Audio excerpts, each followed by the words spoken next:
नमस्कार मंडळी, चला पाहूया मजेशीर जोक्स. तुम्ही कितीही शिका, दरवाजावर पुश वाचलं की तो खेचायचा की ढकलायचा याचा विचार करावाच लागतो.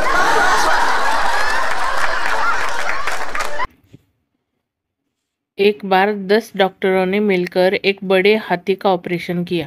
ऑपरेशन करने के बाद बड़े डॉक्टर ने कंपाउंडर से कहा, देखो कोई औजार तो नहीं छूट गया पेट में.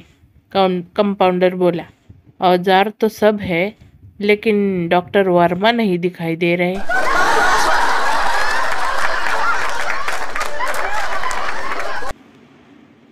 बायकोला स्वर्गात जरी जागा मिळाली तरी ती नरकात वाकून बघणारच की आपला नवरा एखाद्या चेतकिनी सोबत तर नाही ना.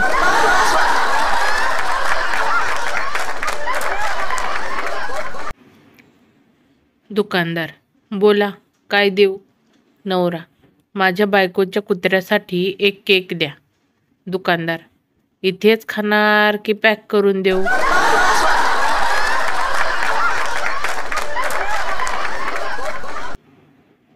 ह्या दूरदर्शनवरच्या जुन्या मालिका बघून बालपण आठवतंय आणि ती हरामखोर लोक पण आठवतात जी टीव्ही बंद करून हाकलून द्यायची.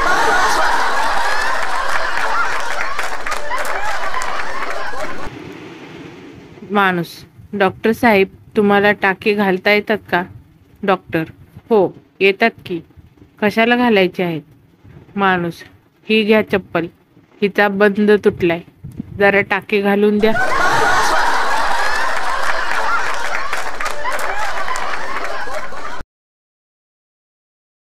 शाळेच्या मागील नदीमध्ये गुरुजी बुडत होते. परशाने बघितले. त्याच्या अंगात वीज संचारली. अंगात जोश आला. रक्त नसा नसात जोरानं वाहू लागलं. त्यांनी आपलं दप्तर खाली टाकलं, अंगातला शर्ट काढला आणि शर्ट हवेत फिरवत ओरडत पळत सुटला. उद्या सुट्टी आहे, उद्या सुट्टी आहे.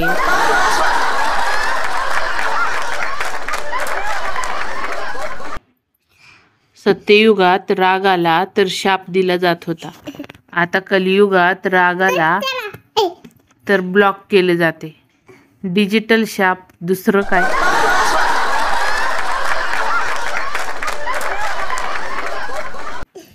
आजकाल शांती त्याच घरात नांदते ज्या घरात पती पत्नी आणि मुलं सगळे एकाच वेळी मोबाईल घेऊन बसलेले असतात. बाकी वास्तुशांती वगैरे मनाची समजूत आहे.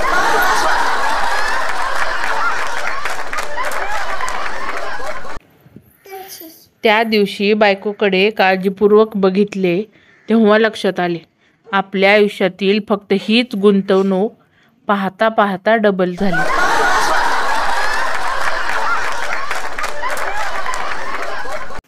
तर मंडळी, कसे वाटले तुम्हाला हे भन्नाट विनोद हे नक्की कमेंट बॉक्समध्ये कमेंट करून सांगा. आणि आपल्या या चॅनलला लाईक करा, खूप जणांमध्ये शेअर करा, जेणेकरून आपला व्हिडिओ सर्वांपर्यंत पोहोचेल आणि सर्वांना हसण्याचा आनंद मिळेल. आणि सबस्क्राईब करायला तर अजिबातच विसरायचं नाही. आणि हो, हाईप पण नक्की करा. तुमच्या छान छान प्रतिसादाचा आम्हाला खूप उत्सुकता असेल, त्याच्यामुळे कमेंट नक्की करा. आणि हो, सर्वांना हसण्याचा आनंद मिळावा यासाठी आपल्या व्हिडिओला खूप जणांमध्ये शेअर करा. तर भेटूया पुढच्या एका ब्रँड न्यू एपिसोडमध्ये. आणि आपले व्हिडिओ असेच रेग्युलर आता येत राहतील. त्याच्यामुळं आपल्या चॅनलला असंच भरभरून प्रोत्साहन द्या. तोपर्यंत धन्यवाद.